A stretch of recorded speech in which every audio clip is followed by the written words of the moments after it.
Hi, it's Kamon Reynolds. Today's video, we have the Thorne box dipper, and it is pretty awesome.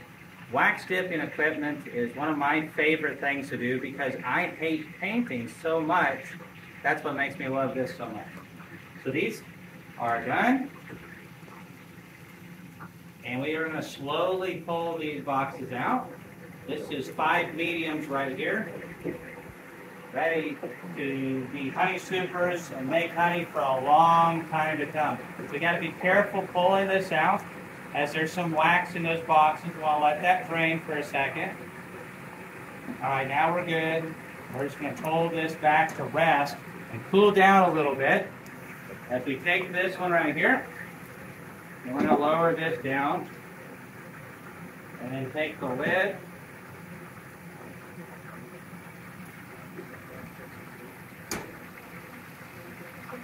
And whammo, that was 3 deep boxes right there.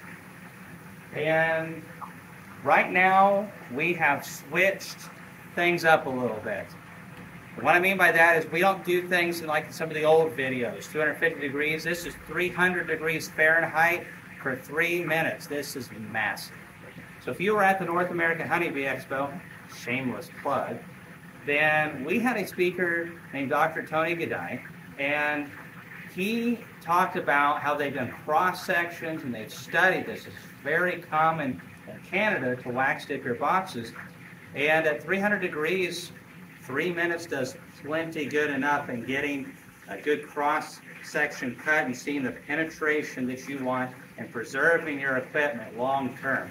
So what I'm using right now is actually the Hive Guard product. It comes in a long block, but I just broke up a piece of it, so it's quite white. The more you use it, the sawdust and the resin from the pine and everything mixes in, it gets darker and darker.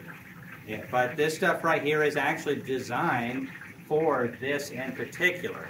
There's different types of paraffins and microcrystallines out there, and I was purchasing mine from candlemaking.com, but now since Thorne is also carrying Canada Wax, I just get it all from them. So I guess this is a review of sorts, but primarily it's just as much about wax dipping your equipment.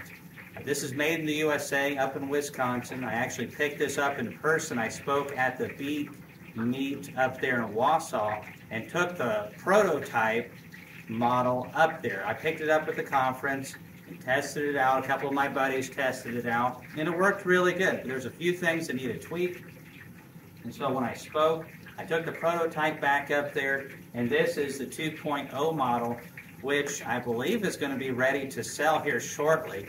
The first model worked really good, just 1 or 2 little things, and this is just a lot of fun to use. I forgot to set my timer, but in 3 minutes, if we calculate the time of slowly pulling it out and then dropping the next one, I feel like that takes about a minute. So you can say 4 minutes per dunk, depending on if you're doing 5 mediums or 3 deeps. Will depend on how many you can do an hour. But deeps is what I kind of rate it for. So that's 45 boxes an hour. 10-hour work day, which that's if Thorne lets me have a light day, then that's 450 boxes in 1 day.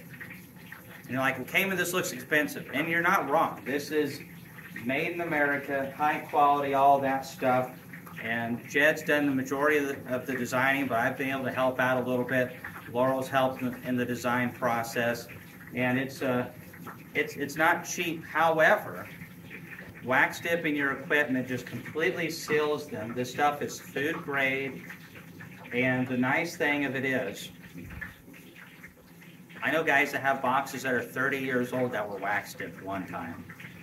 Now they're in California, it's a lot drier out there, but there's no reason you can't dip these things twice. The main thing is in Tennessee is don't leave them on the ground for years, because it will preserve it against moisture and all that kind of stuff, but you do have termites on the ground, and they don't care about eating through that stuff. And there's other organisms that may decide, hey, this is pretty good for our nest or whatever. So you have to watch for some types of termites and things that can still chew through that wax and will still chew through the box at the same time. But outside that, it's going to last way longer. And I think this can make a lot of sense for a business that is wanting to add value to their products. You can sell your box for a premium. Maybe you're a bee club or something like that. These have got to be done. These are really well done. And you do it as a bee club. And now your bee club has something to engage people. It's one of the #1 things that people seem to ask me because they think I know stuff. Because of the conference, I've never ran a bee club, never been a president of a bee club, so I don't claim to be an expert. But my thoughts are, what would I want from a bee organization is engagement, something useful. What a novelty for a club to be useful. And I think something like this, using club money, can bring value to the beekeepers and have set days with the right protection and have 1 or 2 people who are safe and good with that kind of stuff to offer that service and charge a little bit for it. You bring your equipment in and we're going to charge $4 to $5 a pop or something. Any money that's made goes towards paying off the unit for the club and eventually padding the club's account. What a valuable service that would be. And just come look at these boxes right here. So we are pulling out, these are actually propolis boxes, and just look at the corners, the end grain of the box. And it's just soaking right on into those things. Beautiful. Now check the lid out over here. We have all this condensation, there we go, that is on the lid, and you can see it just steaming off of here. And that's what we've done. We've expelled that from the wood. We've expelled air from the wood. And when we pull it out, a vacuum is created. And it just absorbs the fire out of that wax. And it does a really great job. And very quickly, they will be dry to the touch. They'll be hot for a little bit, though. And these propolis boxes are pretty interesting. This wasn't a video about that, but I've had several guys who are like, well, why not just do it myself? I can do my own rough cut lumber.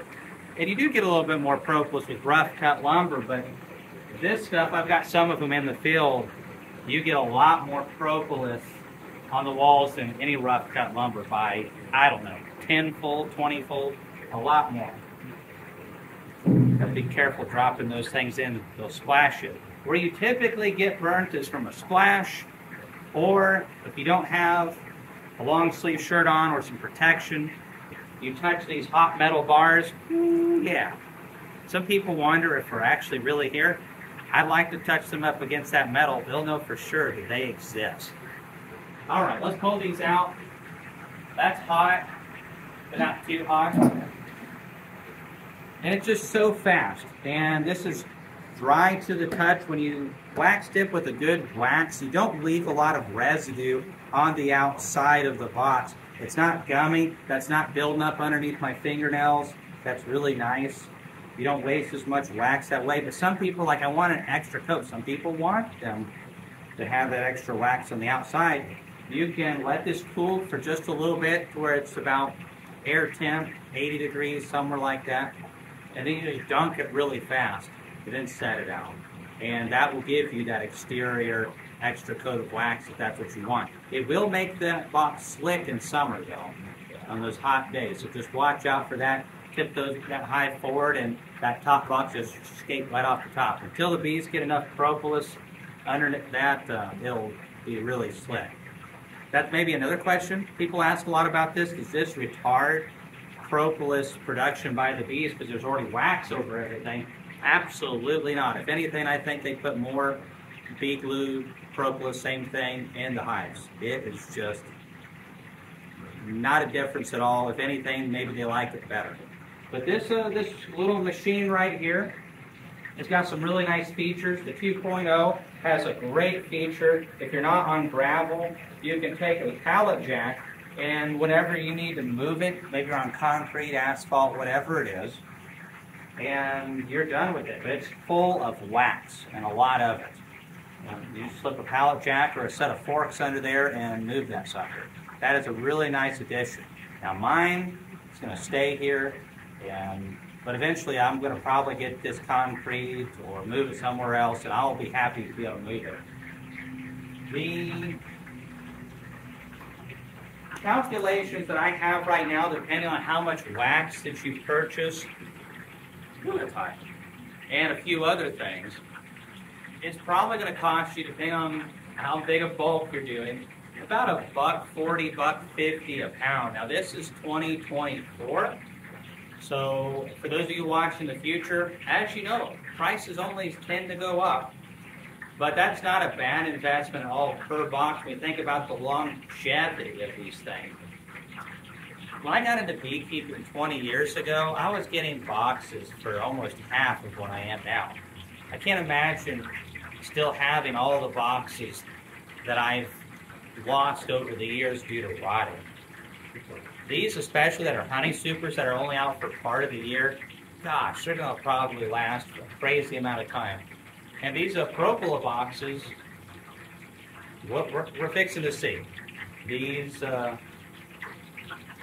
really nice boxes. I was really shocked. I don't even think there's a knot the size of a quarter on all the boxes that I got. They go together really well. Oh, a couple other features of the thing. We got a thermostat over here so we can see our gauge. And it's a little bit below 300 because I turned it down quite a bit so it wouldn't be so loud during the video. So we want to shoot for 300 degrees. There is a drain right here. This happened a long time ago. My son's been apparently drawing in it. He never does stuff like that.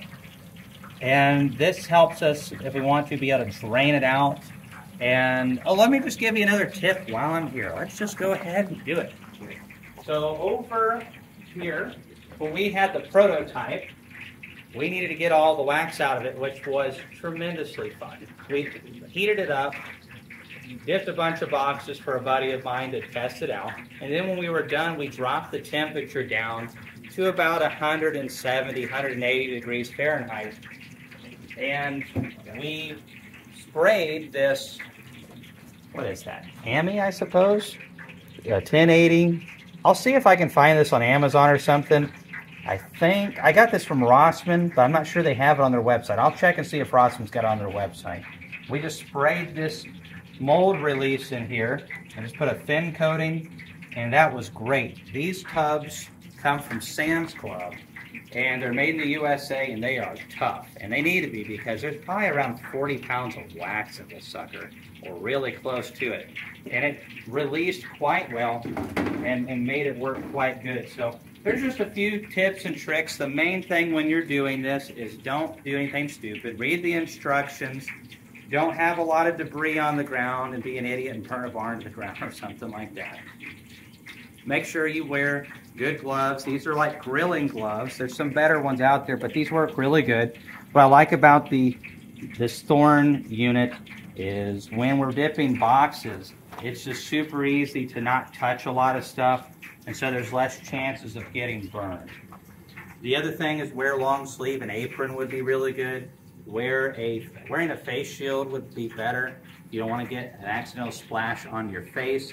A lot of times we wear goggles and stuff like that.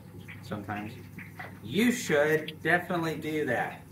Safety and all that kind of stuff. You can burn yourself pretty good. I haven't burned myself as good as some guys, but this really makes it to where you don't have your hand down in there for your boxes, which is nice compared to some that don't have the lid and the rack system.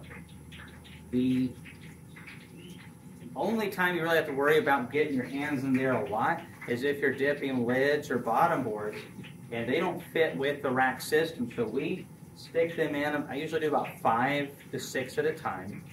And we're going to stick those down, and then we're just going to take the lid and use that rack to push them down towards the bottom. And that works really well. You just got to make sure that you watch your levels. And up top, there's another feature which I have not plugged it in yet. This thing is new. It's my first time using it. It's great. And we've got a nice port here. I've got a plug in it. But what we'd like to do is have a pipe going off of that. It slopes down, and as it overflows, and it shouldn't unless you do something wrong, but if it overflows, that pipe is going to go down and you're going to have a bucket that's partially filled with cold water. A 5-gallon bucket, let's say you have about 2 gallons of cold water, and the cold water is so that when it hits that, it solidifies on the water and you're just able to grab that out and eventually toss that back in. Now you could spray that bucket with that mold release stuff, and that would work really good as well, but I just would use the water. And that's just an emergency system in case it overflows. And how you're going to get to overflow is adding too much wax, running this too hot. There's no reason to dip hotter than 300, 310 degrees. And so the hotter that it is, the more it's going to expel that water and air out faster. And the other thing to watch out for is, are you dipping some old equipment that's wet? So I tried this out on the prototype. We just threw in one lid that was waterlogged. It had been painted, but it soaked up a lot of water. That thing was heavy. We threw it in there because it was heavy. It sank to the bottom. We had to get a hook and dig it out. Within like a minute, it overflowed the tank. Because all that water is boiling at 300 degrees, that stuff's just boiling like mad. So don't be stupid. Be careful, all that kind of stuff. Just a couple tips and tricks here. But if you take your time, you can dip a lot of boxes really fast and have a lot of fun not having to paint your equipment. Like, I hate painting equipment so much. I hate it. Have I said that before? Or I hate painting equipment? Yeah. All right. Thanks for watching this video. It's good to be back. Thanks for joining us, and we'll see you in the next video.